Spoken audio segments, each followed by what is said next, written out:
Hello दोस्तों, नमस्कार, good morning. कैसे हैं आप लोग? आशा करते हैं बहुत अच्छे होंगे। आज हमारा कुछ तबीयत खराब होने की वजह से आज हम फिजिक्स क्लासेस नहीं ले पा रहे हैं, तो आज एक छोटा सा ट्रिक देख लेते हैं। भाई, भारत में जितनी भी नदियां हैं वह या तो अरब सागर में गिरती हैं या तो बंगाल की खाड़ी में गिरती हैं। अगर अरब सागर में गिरने वाली नदियों का नाम हम याद कर लें तो बाकी नदियां बंगाल खाड़ी में गिरेंगी, ऑटोमेटिकली हो जाएंगी। या बंगाल की खाड़ी में गिरने वाली नदियां का नाम याद कर लें तो बाकी जो बचेंगी वो अरब सागर में हो जाएंगी। तो आज हम बीओबी बंगाल की खाड़ी में गिरने वाली नदियों के नाम ट्रिक द्वारा सीखेंगे। देखिए क्या है, बस इतना याद रखना, जीविका के लिए गो का मांस खाना ठीक नहीं है। इतना ही याद रखिए, जीविका के लिए गो का मांस खाना ठीक नहीं है। अब इससे क्या हो जाएगा, जी से समझ रहे हैं, गंगा हो गया। जी से गंगा हो गया, जी से गंगा याद आ गया होगा। बी से क्या हो जाएगा, बी से ब्रह्मपुत्र हो जाएगा। ब्रह्मपुत्र हो जाएगा, समझते हैं, चाइना से नदी आती है। तो जी से गंगा, बी से ब्रह्मपुत्र, का से कावेरी नदी हो गया। का से कावेरी नदी हो गया। अब देखेंगे, इसका कोई यहां मतलब नहीं है। और गो का मतलब समझ गए होंगे, साउथ इंडिया की नदी ये कावेरी और गोदावरी दोनों है। तो गो से क्या हो जाएगा, गोदावरी।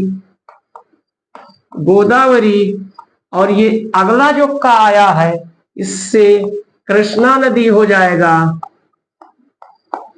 और याद आ रहा होगा, तो जीविका, जी से गंगा, का से कावेरी, गो से गोदावरी, का से कृष्णा, और मां से याद आ रहा होगा महानदी।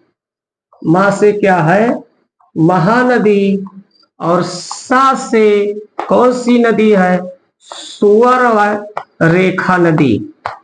तो उम्मीद करते हैं आप लोगों को पसंद आया होगा।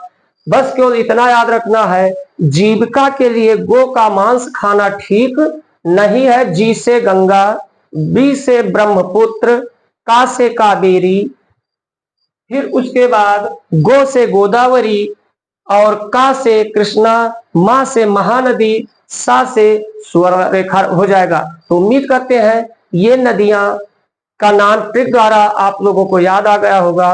अब हम यही कहना चाहते हैं कि देखिए, आप लोग मेहनत कीजिए, खूब सफलता अर्जित कीजिए, मगर सफलता का जश्न मनाइए, लेकिन उसका अहंकार या घमंड मत लाइए कि ये हम ही कर सकते हैं, क्योंकि भगवान का अहंकार घमंड का आहार है।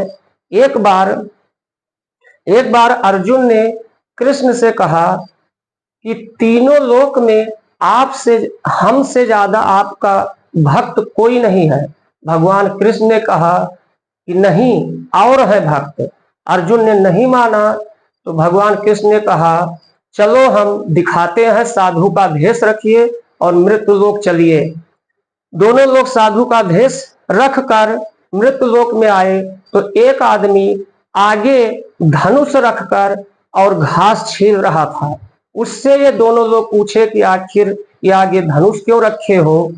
उन्होंने कहा जाओ, अब हमें ये बताने का टाइम नहीं है। जब ये लोग जिद करने लगे तो उन्होंने कहा कि हमारे एक गाय है और 3 दिन खाने के लिए, जिस दिन ये घास पूरी हो जाएगी उस दिन हम उसके बाद 3 दिन में 3 लोगों को जान से मारेंगे।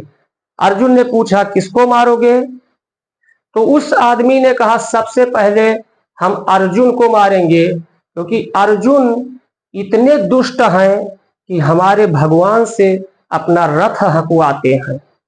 अर्जुन ने पूछा दूसरा किसको मारोगे, उन्होंने कहा दूसरा हम प्रहलाद को मारेंगे। उन्होंने कहा प्रहलाद को क्यों मारोगे, उन्होंने कहा कि जब भगवान हर जगह उपलब्ध है। तो प्रहलाद ने कहा इस खंभे में भी भगवान है, और भगवान को बहुत ज्यादा कष्ट हुआ उस खंभे को चीर कर जब बाहर निकलना पड़ा। फिर पूछा अर्जुन ने तीसरा किसको मारोगे, उन्होंने बताया तीसरा द्रौपदी को मारेंगे, क्योंकि जब भगवान हर जगह उपलब्ध है और उनकी चीर खींची जा रही थी और वहीं पर भगवान उपलब्ध थे, तब उन्होंने कहा, हे द्वारिका के नाथ, द्वारिका से आकर हमारी राज बचाओ।